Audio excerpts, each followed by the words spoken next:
WKRG News 5 is your local election headquarters, and we are bringing you complete coverage of today's midterm election. Let's begin our election coverage in Mobile.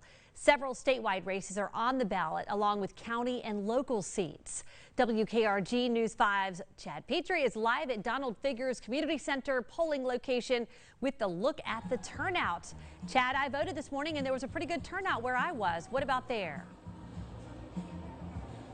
Well, right here, pretty good turnout as well. Things have been going pretty steady all day long here at this community center. You know, the idea is to get people excited to vote. For example, at this community center, they've got a DJ going right now.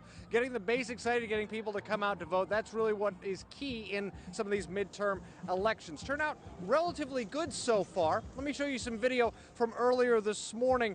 A fairly long line of more than 36 people standing at the sidewalk at the Via Senior Center when the polls open at 7. As for the process, things seem to be okay there. I checked in with an official from the Mobile County Probate Court a few minutes ago who said election day is so far so good. They said some typical small issues, but nothing that has interfered with the process. Small advantage that comes with a low turnout election is that individual voters have more weight overall with a smaller pool of voters turning out. While there are arguably few close races on the ballot, there are a number of new people who will assume office regardless of the outcome.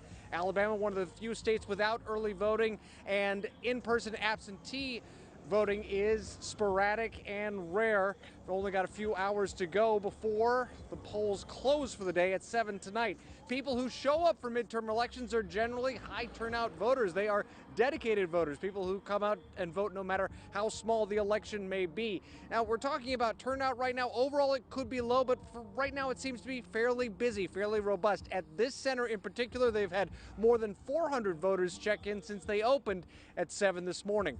Reporting live in Mobile, Chad Petrie, WKRG News 5. All right, thank you, Chad. Well, let's take a look at some of the local races we are following very closely today, starting with this one. Voters in Mobile County will decide who their next sheriff will be. The Republican candidate is Paul Birch, who is currently commander of the criminal division of the sheriff's office. Running against him, Democratic candidate LeBaron Perkins and Libertarian candidate Charles Wyckoff. Mobile County District Attorney Ashley Rich is leaving the job, and voters will need to decide who will replace her. There are two candidates in this race, Democrat Moshe Donald and Republican Keith Blackwood, the current assistant DA.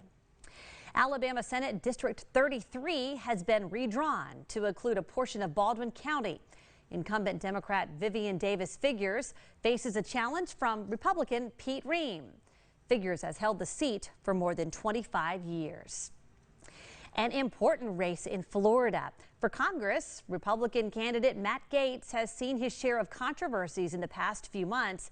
He is being challenged by Democrat Rebecca Jones. Another issue on your ballot today in Alabama is Aniah's Law, or Amendment 1. Aniah's Law was passed by the House and signed into law by Governor Ivey last June. And now it is up to voters to pass this constitutional amendment. The law is named in honor of 19-year-old Aniah Blanchard, who was killed by a man who was out on bond for a violent offense.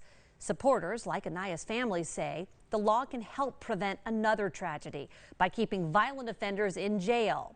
There are, according to the Southern Poverty Law Center, concerns with due process, though, if the law does pass, like jail overcrowding, court backlogs, and more.